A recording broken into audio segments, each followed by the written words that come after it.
بسم اللہ الرحمن الرحیم اعوذ باللہ من الشیطان الرجیم بسم اللہ الرحمن الرحیم وَإِذْ يَرْفَعُ إِبْرَاهِيمُ الْقَوَاعِدَ مِنَ الْبَيْتِ وَإِسْمَاعِيلُ رَبَّنَا تَقَبَّلْ مِنَّا إِنَّكَ أَنْتَ السَّمِيعُ الْعَلِيمُ رَبَّنَا وَاجْعَلْنَا مُسْلِمَيْنِ لَكَ وَمِنْ ذُرِّيَّتِنَا أُمَّةً مُسْلِمَةً لَكَ وَأَرِنَا مَنَاسِكَنَا وَتُبْ عَلَيْنَا إِنَّكَ أَنْتَ التَّوَّابُ الرَّحِيمُ صدق اللہ العظیم۔ رب اشرح لی صدری ویسر لی امری واحلل عقدۃ من لسانی یفقہوا قولی۔ اللہم صل علی محمد وعلی آل محمد وبارک وسلم۔ ابراہیم علیہ السلام کی بات ہو، اسماعیل علیہ السلام کی بات ہو تو ذہنوں میں چند چیزیں، چند باتیں، چند قصے نمایاں ہوتے ہیں، اور ان سارے قصوں کو، ان ساری باتوں کو چند الفاظ میں سمیٹنا یہ بہت مشکل کام۔ اور جو مدعا میں آج بیان کرنا چاہتا ہوں اور جو بات آپ کے سامنے رکھنا چاہتا ہوں کہ یہ دیکھیں کہ اس شخصیت اور اس ہستی کی بات کہ جس نے اپنا تن من دھن سب کچھ قربان کر دیا رب العالمین کی خاطر، اس کی محبت میں، اس کی ملاقات میں سب کچھ قربان کیا، اپنے آپ کو، اپنی ذات کو، اپنے گھر اور اولاد سے ہجرت، اپنے والدین کو چھوڑ دینا، اس آگ کے اندر کود جانا، اپنی اولاد کو اپنے ہاتھ سے ذبح کرنا، یہ چند باتیں ہیں، لیکن ان ساری چیزوں کے پیچھے ایک روح ہے۔ اس روح کو آج ہم سمجھنے کی کوشش کریں گے۔ وہ کیا ایسے معاملات تھا کہ اللہ رب العالمین نے خلیل اللہ، اللہ کا دوست کا لقب ملا؟ وہ ایسے کیا بات تھی کہ یہ قربانیاں بھی دیتے چلے گئے، یہ اللہ کو پہچانا، اور پھر ان سارے معاملات کے اندر یہ بندہ مطیع اور فرمانبردار، جو رب العالمین کی خاطر سب کچھ کرنے والا، اس کو خلیل اللہ کا جب لقب ملا، اللہ رب العالمین نے ان کو امام اور پیشوا بنا دیا آنے والوں کے لیے، رہتی دنیا کے لیے، ان کے نام سے چند چیزوں کو زندہ کر دیا کہ آنے والے لوگ ان معاملات کے اوپر چلیں گے۔ وہ کیا باتیں تھیں کہ دیکھیں، ابراہیم علیہ السلام اپنے بچپن سے ہی اس چیز کے شوق کے اندر تھے کہ کوئی ہے کہ جس نے اس دنیا کو بنایا ہے، اس سے ملاقات کا شوق تھا، اس کو دیکھنے کا شوق تھا، اس کے راستے کے اوپر چلنے کا شوق تھا۔ سوچتے تھے کہ بھئی آخر یہ دنیا کس نے بنائی ہے، آخر یہ معاملات کیا ہوئے ہیں۔ اپنے چاروں طرف جب انہوں نے دیکھا کہ لوگ بتوں کی پوجا کر رہے ہیں، ان سے بات چیت ہوئی، ان کو منع کیا کہ بھئی دیکھو بتوں کی پوجا نہ کرو، یہ بت نہ تو خود اپنے آپ کے کام آ سکتے ہیں، نہ یہ کسی اور کے لیے کوئی منافع بخش ہو سکتے ہیں، تمہیں کوئی نفع اور نقصان ان کے ہاتھ میں کچھ نہیں ہے، تم ان بتوں کی کیوں پوجا کر رہے ہو۔ اور یہ معاملات جب چلنے لگے، اور یہ قوم جو تھی ابراہیم علیہ السلام کی، ان کے باپ دادا، وہ پوری قوم اس پورے معاملے کے اندر لگی ہوئی تھی۔ اب ایک دن ابراہیم علیہ السلام بیٹھے ہوئے، اور جب وہ پوری قوم کے سامنے یہ باتیں کرتے تھے کہ بھئی دیکھو ان کو نہیں پوجو، ان بتوں کے سامنے اپنے آپ کو نہیں جھکاؤ، تو یہ قوم سدھرنے والی نہیں تھی۔ بس ایک دن ایسے ہی بیٹھے ہوئے تھے، رات کا وقت تھا، اور آسمان کی طرف دیکھا اور انہوں نے کہا کہ فَلَمَّا جَنَّ عَلَيْهِ اللَّيْلُ رَأَىٰ كَوْكَبًا، کہ بھئی اچھا یہ جو ستارے ہیں، یہ ستارے جو آسمان کے اوپر لوگوں کو روشنی دے رہے ہیں، چلو بھئی یہ ستارے، یہ ہو سکتا ہے کہ یہ خدا ہوں۔ قال هذا ربی، یہ میرے خدا ہیں۔ اب وہ قوم جو اتنے عرصے سے سنتی چلی آ رہی تھی کہ بھئی بتوں کی پوجا نہ کرو، تو ان کو کوئی یہ ایک رے آف ہوپ نظر آئی کہ بھئی دیکھو چلو سارے معاملات کو پیچھے چھوڑ دو، چلو انہوں نے کہہ دیا کہ ستارے ہمارے خدا ہیں، اٹس اوکے، نو پرابلم۔ لیکن جب وہ ستارے ڈوب گئے تو پھر دیکھا کہ اچھا چلو یہ چاند ہے، یہ چاند تھوڑا بڑا ہے، یہ ہوگا میرا خدا، ہاں۔ اور اس کے بعد پھر تیسری بات کہ اچھا جب یہ سورج آ گیا، بھئی یہ ستارے اور چاند، تو پھر جب سورج آیا اور پھر سورج سے کہا فلما رأى الشمس، جب وہ سورج کو دیکھا تو کہا اچھا ٹھیک ہے یہ خدا ہے۔ اس قوم کو تھوڑا سکون ملا۔ لیکن جب یہ سورج بھی ڈوب گیا تو ابراہیم علیہ السلام کی کیا بات تھی؟ بھئی انہوں نے یہ بات بولی تھی کہ قال لا احب الآفلین، میں کسی ڈوبنے والے کو اپنا خدا نہیں بنا سکتا۔ انی وجہت وجہی للذی فطر السماوات والارض حنیفا، کہ میں نے اپنے چہرے کو اس ہستی کے چہرے کی طرف کر لیا۔ کس ہستی کے چہرے کی طرف کر لیا؟ فطر السماوات والارض، جس نے ان آسمانوں اور زمین کو پیدا کیا ہے، حنیفا، بالکل اسٹریٹ ڈائریکٹ ٹورڈز اللہ سبحانہ و تعالی، no deviation at all, no deviation, بالکل سیدھا حنیفا، اسٹریٹ ٹورڈز اللہ سبحانہ و تعالی۔ میں نے اپنے آپ کو بالکل اس ہستی کے سامنے کر دیا۔ میں ان چاند کو، ان ستاروں کو، ان سورج کو، ان بتوں کو، کہ جو بظاہر دنیا کے اندر لوگوں کو کوئی رہنمائی دے رہے ہیں، کوئی فائدہ دے رہے ہیں، تم ان بتوں کی پوجا کرتے ہو جو کوئی منافع اور نقصان کسی کو نہیں دے سکتے۔ میں نے تو ان کو بھی چھوڑ دیا کہ جو بظاہر انسانوں کو کوئی فائدہ یا نقصان دیتے ہیں، میں نے تو ان کو بھی چھوڑ دیا۔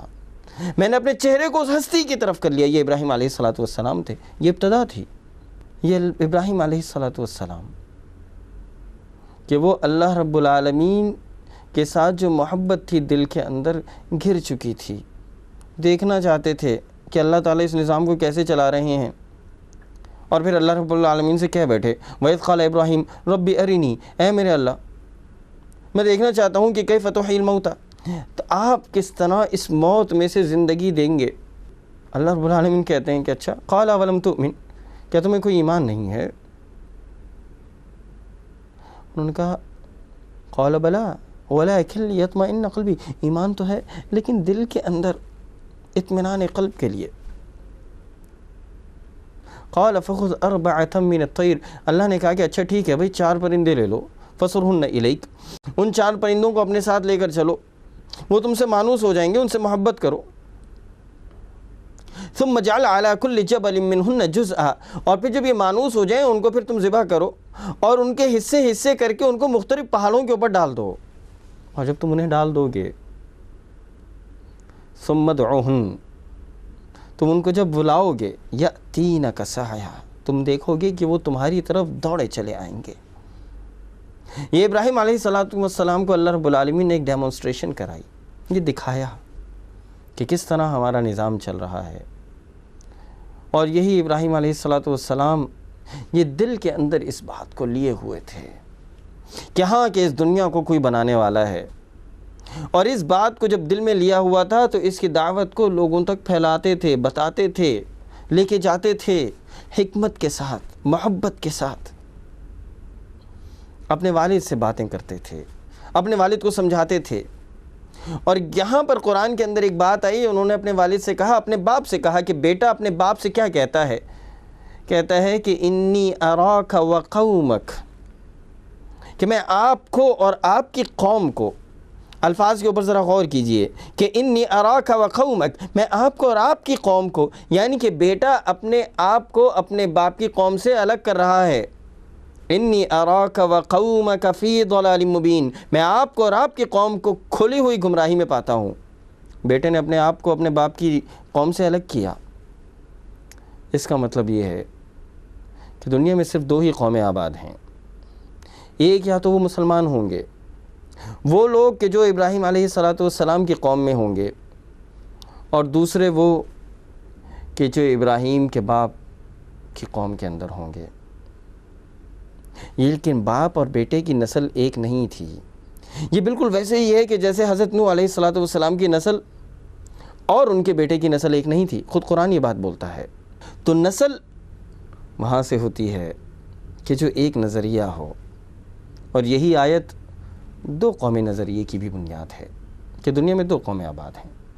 اپنے باپ سے کہنے لگے کہ بھئی میں آپ کو اور آپ کی قوم کو کھلی ہوئی گمراہی میں دیکھتا ہوں، اور بس اسی بات چیت کے اندر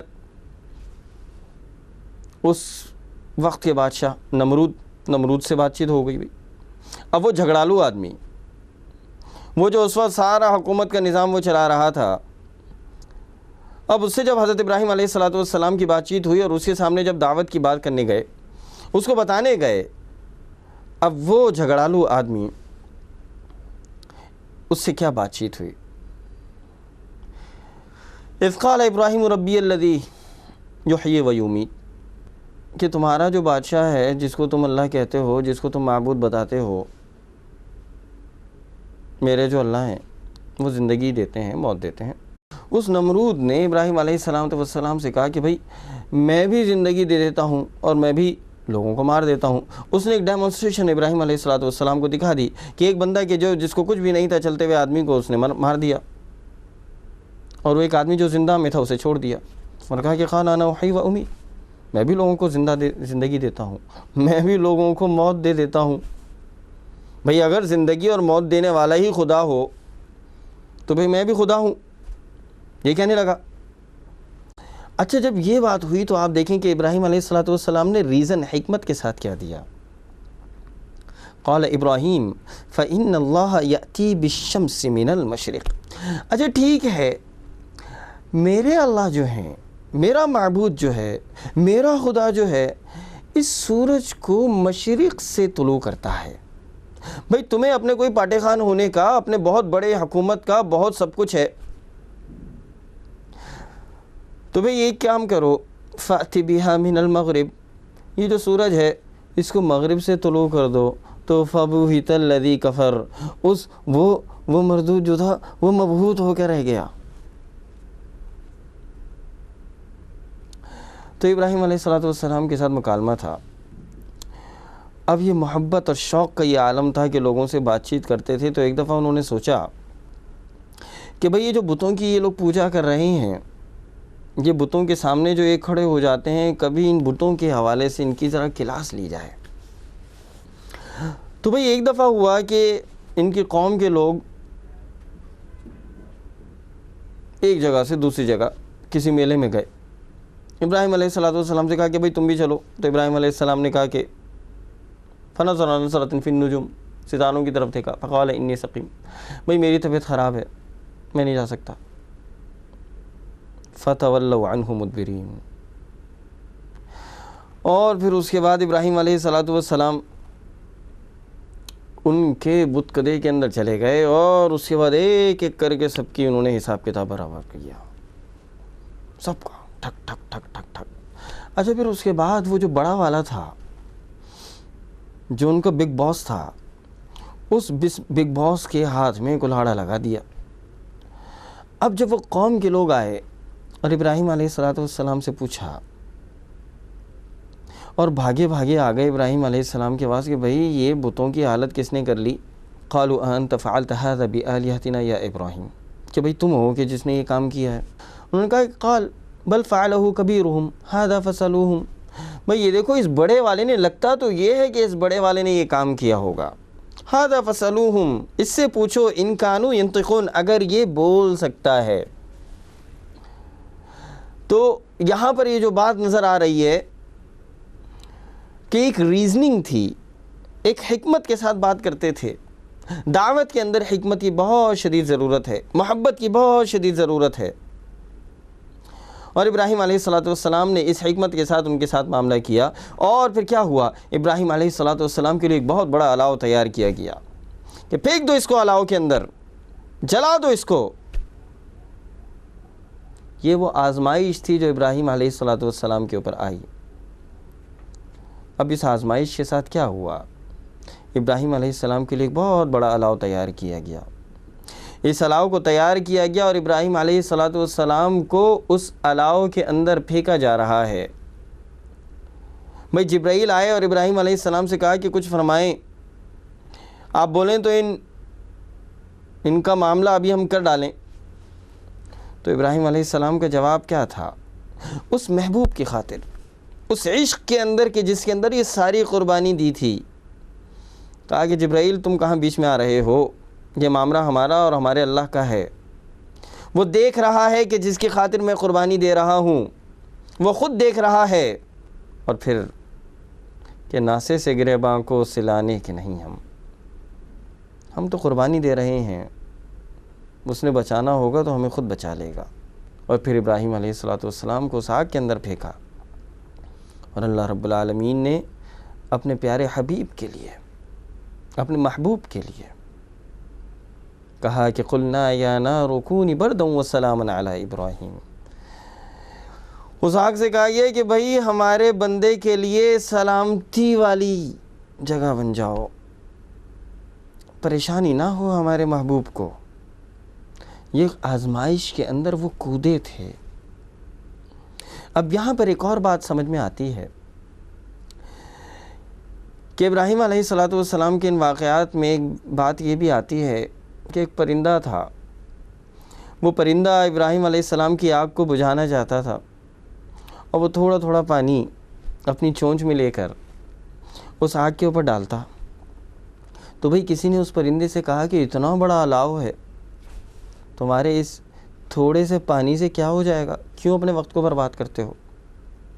تو اس پرندے کا جواب بڑا خوب تھا کہ دیکھو کہ مجھے بات پتہ ہے کہ یہ ہو سکتا ہے کہ اس سے میری اس تھوڑے سے پانی سے کچھ ہو یا نہ ہو، لیکن قیامت کے دن میرا نام ان لوگوں میں لکھا جائے گا کہ جو اس آگ کو بجھانے والے تھے۔ اب ابراہیم علیہ السلام جب اس آگ سے باہر آئے، وہ قوم کے سامنے ایک بہت بڑا معجزہ تھا، لیکن اس کے باوجود اپنے باپ کو سمجھاتے تھے، بتاتے تھے۔ ان کے باپ نے ان کو اپنے گھر سے نکالا۔ ابراہیم علیہ السلام کو ہجرت کرنی پڑی، اپنی بیوی کے ساتھ انہوں نے ہجرت کی، اور ابراہیم علیہ السلام اپنے شہر سے نکل کر فلسطین کی طرف گئے، ار کی طرف گئے، اور پھر ایجپٹ میں گئے، مصر میں گئے۔ اور مصر میں گئے تو ان کی بیوی کو وقت کے بادشاہ نے، ایک بہت لمبا ایک معاملہ ہوا، اس معاملے کے بعد ابراہیم علیہ السلام کو اس بادشاہ نے، ابراہیم علیہ السلام کی بیوی کو اس بادشاہ نے ایک عورت، حضرت سارہ کو ایک عورت غلام کی حیثیت سے دی، لونڈی کی حیثیت سے دی۔ ابراہیم علیہ السلام کی بیوی حضرت سارہ نے اس عورت کو ابراہیم علیہ السلام کو دے دیا، بی بی ہاجرہ۔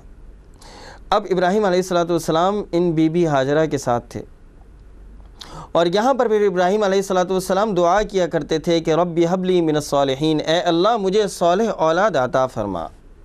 ان ساری آزمائشوں کے بعد کہ آگ میں پھینکا جانا اور باپ کا ہجرت کرنے پر مجبور کر دینا، اپنے گھر سے نکال دینا، لیکن اس کے باوجود ابراہیم علیہ السلام اس دین حق کی دعوت دینے کے لیے فلسطین گئے، ار گئے، پھر اس کے بعد اب ایجپٹ کے اندر ہیں۔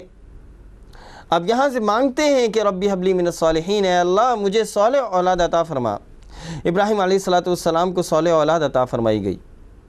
اسماعیل علیہ السلام 86 سال کی عمر میں، اب اس 86 سال کی عمر میں حکم یہ دیا گیا کہ اپنی اولاد کو، اپنے بیٹے کو اپنے آپ سے جدا کر دو۔ ابراہیم علیہ السلام ان کو چھوڑنے کے لیے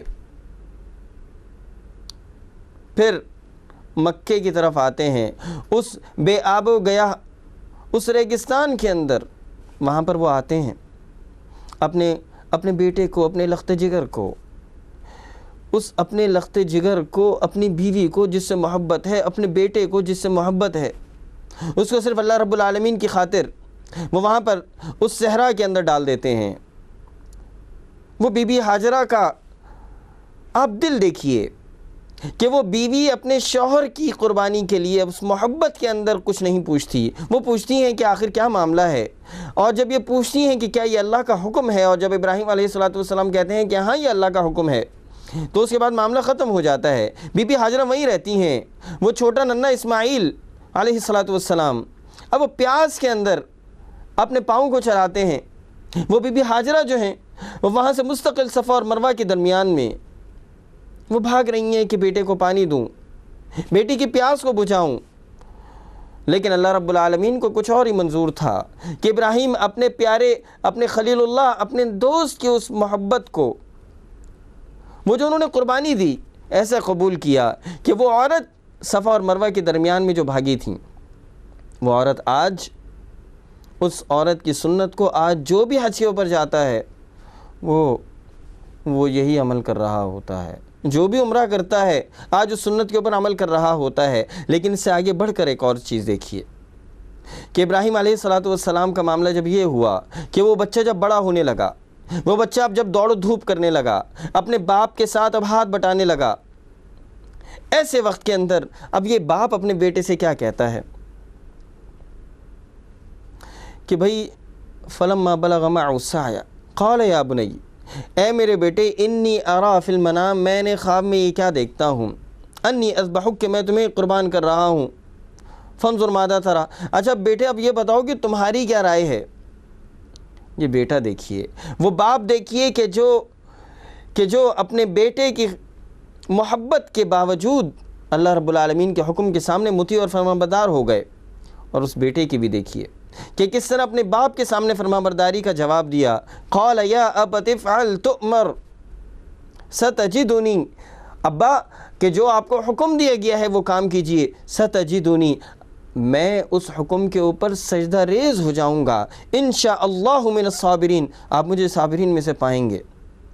اور پھر کیا ہوتا ہے، وہ دنیا وہ وقت دیکھتی ہے کہ باپ اپنے بیٹے کو قربان کر رہا ہے. یہ آزمائش ہے کہ جس کے اندر اللہ رب العالمین نے ابراہیم علیہ السلام کو ڈالا تھا، اس کا چہرہ نیچے کر دیا کہ دل کے اندر محبت نہ آئے، اور پھر اپنے بیٹے کے اوپر وہ چھری کو چلا دیا. اور یہاں پر اللہ رب العالمین نے کہا کہ وَنَادَيْنَاهُ أَن يَا إِبْرَاهِيمُ قَدْ صَدَّقْتَ الرُّؤْيَا، کہ تم نے اپنا خواب سچا کر دکھایا، تم نے اپنا خواب سچا کر دکھایا. اور آج یہ جو قربانی ہے، یہ جو لوگ کہتے ہیں کہ بھئی قربانی کرنے کا کیا فائدہ ہے، اس کے پیسے کسی فلاں اور فلاں جگہ پر دے دیے جائیں. یہاں پر بات یہ آتی ہے کہ یہ قربانی، یہ جانور کی قربانی کے پیچھے ایک بہت بڑی کہانی پوشیدہ ہے، ایک بہت بڑی قربانی پوشیدہ ہے، ایک محبت کی داستان پوشیدہ ہے.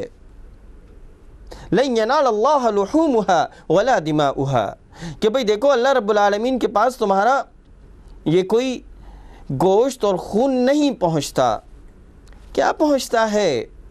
کیا چیز گئی تھی جب ابراہیم علیہ السلام نے اپنے بیٹے کو قربان کیا تھا؟ وَلَكِنْ يَنَالُهُ التَّقْوَى مِنْكُمْ، تمہارے دلوں کے اندر اللہ سے جو محبت ہے وہ پہنچتی ہے، اور کوئی چیز نہیں پہنچتی. یہ وہ چیز تھی، یہ وہ ابراہیم علیہ السلام کی قربانی تھی کہ جو اللہ رب العالمین کے حضور وہ دیتے چلے آئے.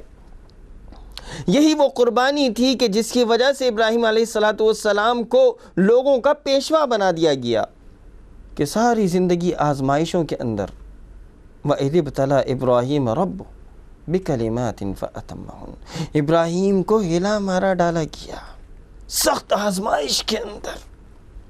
ان هذا لهو البلاء المبین، بہت بڑی آزمائش تھی جو ابراہیم علیہ السلام کے اوپر آئی، اور وہ اللہ کے جو دوست تھے اس میں ثابت قدم رہے. یہاں پر ایک بات سمجھیے گا کہ جب بھی کوئی آزمائش آتی ہے، ابراہیم علیہ السلام کے پاس بھی دوسری چوائس ہو سکتی تھی کہ وہ اس آزمائش سے الگ ہو جاتے ہیں. وہ اس آگ کے اوپر جب آگ کا معاملہ آیا تھا، وہ اس آگ کے بجائے سامنے جب آگ کو دیکھ رہے تھے وہ الگ ہو جاتے، کہتے ہیں اچھا جی کوئی لین دین کر لیتے ہیں، کوئی نیگوسیشن کر لیتے ہیں. جب یہ بیٹے کے خواب کا معاملہ آیا تو وہاں پر بھی یہ بات کہہ سکتے تھے کہ بھئی کوئی نیگوسیشن، کوئی دوسری راہ کے اندر. لیکن اپنے آپ کو اس آزمائش کے اندر اتارا، تو جب محبوب نے اپنے آپ کو اس آزمائش کے اندر اتار دیا تو پھر اللہ رب العالمین نے، ایسا نہیں ہوا کہ اس آگ نے ابراہیم علیہ السلام کو جلا دیا، ایسا نہیں ہوا کہ وہ چھری اسماعیل علیہ السلام کے گلے کے اوپر چل گئی، ایسا نہیں ہوا.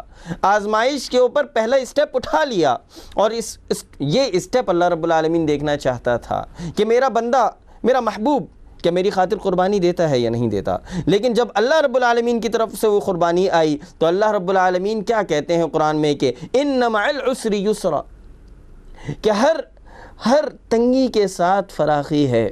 اگر تمہیں کسی آزمائش کے اندر ڈالا جائے گا تو اس کے بعد ایک لمبی محبت کی داستان ہوگی، آسانی کا معاملہ ہوگا. اور یہی ہوا، اس آزمائش کے لیے قدم اٹھایا، اللہ رب العالمین نے اس آزمائش کو ان سے الگ کر دیا. اسی لیے آج اگر مسلمانوں پہ کوئی آزمائش آئے، آج میرے اور آپ کے اوپر کوئی آزمائش آئے اور دین کی وجہ سے کوئی آزمائش آئے، تو اس چیز کو ہم اور آپ ذہن کے اندر رکھیں کہ قرآن خود کہتا ہے کہ قد کانت لکم اسوۃ حسنۃ فی ابراہیم. میرے اور آپ کے لیے یہ الفاظ جو ہیں کم و بیش اسی طرح کے الفاظ اللہ کے نبی صلی اللہ علیہ وسلم کے لیے بھی استعمال ہوئے، اور یہ اللہ کے نبی کے علاوہ ابراہیم علیہ السلام کے لیے استعمال ہوئے کہ دیکھو تم نے بالکل سیدھی اللہ سے اگر محبت کرنی ہے، اگر تم نے اپنے چہرے کو اللہ رب العالمین کی طرف لے کر آنا ہے تو ابراہیم علیہ السلام کے راستے کے اوپر چلنا شروع کر دو. آزمائشیں اگر آتی ہیں ان آزمائشوں کے اوپر چلنا شروع کر دو. یقیناً اللہ رب العالمین تم سے محبت کرتا ہے، اللہ تعالیٰ ان آزمائشوں کو تم سے الگ کر دے گا. اور پھر اس کے بعد حکم دیا گیا کہ اللہ تعالیٰ کا گھر تعمیر کیا جائے. کعبۃ اللہ کو تعمیر دوبارہ کیا جا رہا ہے. وہ ابراہیم علیہ السلام اپنے بیٹے کے ساتھ کعبۃ اللہ کی تعمیر کر رہے ہیں. کتنا بڑا کام کر رہے ہیں ان ساری آزمائشوں کے بعد. اب یہ جو الفاظ ادا ہیں وہ کیا ہیں؟ اتنے بڑے کام کے بعد وہ دونوں مل کر اللہ سے دعا کرتے ہیں کہ ربنا تقبل منا، کہ اے اللہ ہمارے اس عمل کو، ہماری اس کاوش کو تو قبول کر لے. ہمارے دل کے اندر ایسا نہ ہو کہ یہ کوئی غرور اور تکبر آئے کہ ہم بہت بڑا کوئی کام کر رہے ہیں. ہماری نمازیں، ہمارا روزہ اور ہماری دیگر اعمال کہیں دل کے اندر نہ آ جائیں. اے اللہ یہ جو تیرے گھر اتنا بڑا کام کہ اللہ کے گھر کی تعمیر کر رہے ہیں، اور اس تعمیر کے بعد بھی دل میں یہ بات نہیں آتی کہ ہم کوئی بہت بڑا کام کر رہے ہیں، اس کام کے لیے دعا کرتے ہیں کہ اے پروردگار تقبل منا، تو ہمارے اس عمل کو قبول فرما لے. تو ہی تو سننے والا اور جاننے والا ہے. ربنا وجعلنا مسلمین لک ومن ذریتنا، اے اللہ ہمیں بنا دے مسلمان، ہمیں مسلم بنا دے. اب آپ یہ نبی کا پروٹوکول دیکھیے کہ نبی کے بعد صدیقین، شہداء اور صالحین اور پھر مسلمین، دونوں فرماتے ہیں کہ ربنا وجعلنا مسلمین لک ومن ذریتنا، ہمیں مسلمان بنا دے اور ہماری اولاد کو مسلمان بنا دے، اور ان میں سے امتا مسلمتا لک، ان لوگوں کو بہترین مطیع اور فرمانبردار بنا، ان میں سے بہترین لوگ اٹھا. وَأَرِنَا مَنَاسِكَنَا، اور انہیں اپنی عبادت کے طریقے سکھا. وَتُبْ عَلَيْنَا، اے اللہ اور تو ہمیں بخش دے، ہماری توبہ کو تو قبول فرما لے. اِنَّكَ أَنْتَ التَّوَّابُ الرَّحِيمُ، اور تو ہی تو توبہ کو قبول کرنے والا ہے، تو ہی تو رحم کرنے والا ہے. یہ ساری آزمائشیں، یہ ساری محبتیں جو ابراہیم علیہ السلام کرتے چلے آئے، یہ صرف اللہ رب العالمین کے لیے. اور آج بھی میں اور آپ یہ کام کر سکتے ہیں. میں اور آپ اپنی نماز کے اندر ہر وقت یہ دعا کرتے ہیں کہ التحیات للہ والصلوات والطیبات، اے اللہ ساری کی ساری میری عبادتیں، کون سی؟ تمام قولی عبادتیں، تمام بدنی عبادتیں، تمام مالی عبادتیں للہ، کس کے لیے ہیں؟ اے اللہ صرف تیرے لیے ہیں. اور یہ ٹھیک قرآن پاک کی وہ آیت کہ جس کے اندر اللہ کے نبی صلی اللہ علیہ وسلم سے کہا گیا کہ پوری امت کو بتا دیجئے کہ قل ان صلاتی و نسکی، میری نماز، میری ساری مراسم عبودیت، و محیایا، میری زندگی، و مماتی، اور میری موت کس کے لیے ہو؟ للہ رب العالمین، صرف اور صرف اللہ رب العالمین کے لیے ہو. کسی اور کی خاطر میں کوئی کام نہیں کرنا چاہتا، کسی اور کو خوش کرنے کے لیے، کسی اور کی خوشنودی کے لیے میں کوئی کام نہ کروں. میری نماز، میری ساری مراسم عبودیت، میرا جینا اور میرا مرنا صرف اور صرف اللہ رب العالمین کے لیے ہو. اور یہ کہاں سے ملے گا یہ راستہ؟ جو ابراہیم علیہ الصلاۃ والسلام کا راستہ تھا، یہ راستہ یہ وہی ہے کہ جو پیارے حبیب صلی اللہ علیہ وآلہ وسلم نے مجھے اور آپ کو بتایا۔ تو میرے عزیز بہنوں اور بھائیوں، ہم سب لوگ مل کر اگر اللہ سے محبت اختیار کرنا چاہتے ہیں تو پھر اسی راستے کے اوپر چلیں کہ جو راستہ ابراہیم علیہ الصلاۃ والسلام نے اختیار کیا۔ اور وہ راستہ کیا تھا کہ انی وجہت وجہی للذی فطر السماوات والارض حنیفا، کہ ہم سب مل کر اپنے چہروں کو اللہ رب العالمین کی طرف موڑ لیں، اس کے چہرے کی طرف کر لیں، حنیفا، بالکل سیدھے، اس کے اندر کسی ملاوٹ کی کوئی گنجائش نہ ہو۔ اقول قولی ھذا استغفر اللہ لی ولکم ولسائر المسلمین والحمد للہ رب العالمین، جزاکم اللہ خیرا۔